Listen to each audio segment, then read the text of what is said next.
गिरा देगा। बहुत बहुत इसका बड़ा प्रभाव है काम का पूरी सृष्टि में, यहां से लेकर ब्रह्मलोक तक। चूक किसी से भी करा दे सकता है। नाम है तो काम की ताकत नहीं कि वो उसे भ्रष्ट कर सके। इस जलन से मत डरो, अगर डर गए तो वो आग की ज्वाला मिलेगी जिसे तुम सह ही नहीं पाओगे। ये तो थोड़ी सी जलन है, थोड़ा दुर्भाव होता है। जो हमें प्रिय लगता है उसे इकट्ठा करना, जो भोग प्रिय लगता है उसके सानिध्य में रहना, यही हमारे बंधन का स्वरूप है। अगर कामना में बाधा पड़ जाती, भयंकर क्रोध उत्पन्न हो जाता है। ये भी वही कराता है, कुछ भी करना पड़े। क्रोध ऐसा पाप प्रकट कर देता है, पूज्य जनों की हिंसा भी करा देता है, जो शास्त्र में निषेध कही। क्या पुण्य करने से पापों का नाश होगा? जय श्री राधे राधे जी भक्तों, स्वागत है आपका हमारे YouTube चैनल में।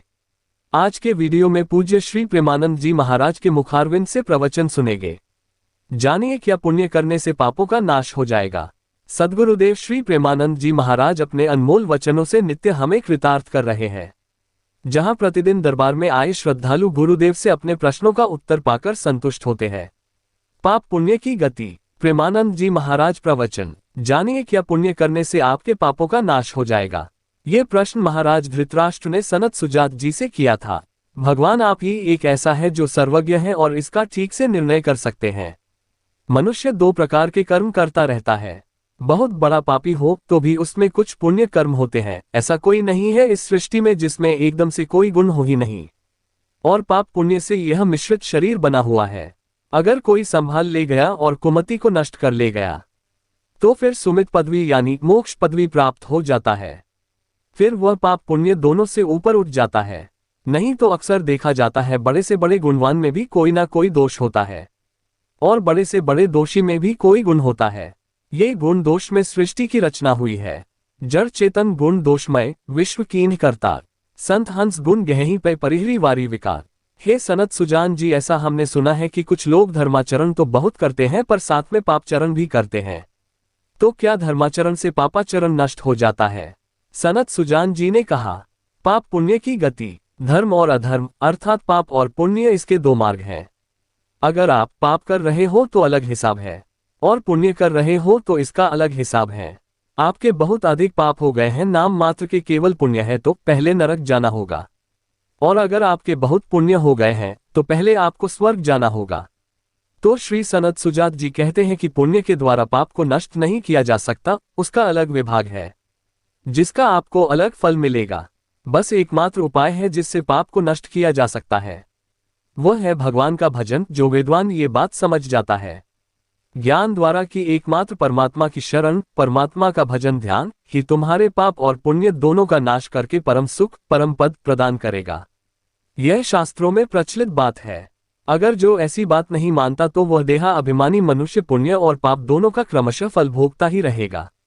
जब से सृष्टि रची गई तब से आज तक ये विधान चल रहा है। ये बात कभी भगवान के दर्शन न होने देगी प्रेमानंद जी महाराज। यही पाप पुण्य का क्रम है। इस प्रकार पुण्य बढ़ा तो स्वर्ग, पाप बढ़ा तो नरक। स्वर्ग और नरक दोनों स्थिर हैं, यह अविनाशी नहीं है। जब वहां पुण्य और पापों का विशेष भोग हो जाता है, कुछ बचा तो फिर वह क्रमानुसार, संस्कार अनुसार फिर वह पुनः पाप पुण्य एकत्रित करता है और फिर वह लोकों में जन्म मरण में फंस जाता है। हाँ, मनुष्य जन्म इसके लिए नहीं मिला है। इस चक्र से निकलने के लिए आसान उपाय है कि तत्वज्ञ महापुरुषों का संग, प्रभु का कीर्तन भजन, सत्य धर्म का पालन करना। शास्त्र प्रमाणित बातें हैं। दिव्यम वस्तु गोविंदम तुभ्यम। हे नाथ, आपकी वस्तु आपको समर्पित है। अभी तक अहंकार के कारण दुर्गति हुई है। हे नाथ, अब जो दुख सुख आएगा उसको सहूंगा। सब कुछ आप ही का दिया हुआ है, मेरा कुछ नहीं। मेरे तो बस गिरधर गोपाल और दूसरा ना कोई। कभी भी कोई पुण्य करके पाप को नष्ट नहीं कर सकता। ये बात सनत सुजात जी बोल रहे हैं। अगर पाप को नष्ट करना है तो एक उपाय है, भगवान की शरण में हो जाओ। उनका आश्रय, उनका चिंतन, उनका धाम है। वह सबके मालिक हैं, सब कुछ ठीक कर देंगे। मैं वात्सल्य सुख पाने के लिए भगवान है तो कोई समस्या ही नहीं। हमें सेवा भाव करना है उनके प्रति, उनसे हमें अनुकूलता की चाह नहीं करना है। ये सिद्ध पुरुष का लक्षण है, यही तो साधना है। मनमानी आचरण से दुर्गति भोगनी पड़ेगी। निरंतर परमार्थ के पथिकों की बानी सुनता है। भागवत प्रेमी महात्माओं के वचनों से एक अद्भुत समर्थ जागृत होती है। जो बड़े बड़े व्रत, नियम, तप, तीर्थ यात्रा धर्म अनुष्ठान से नहीं हो सकता।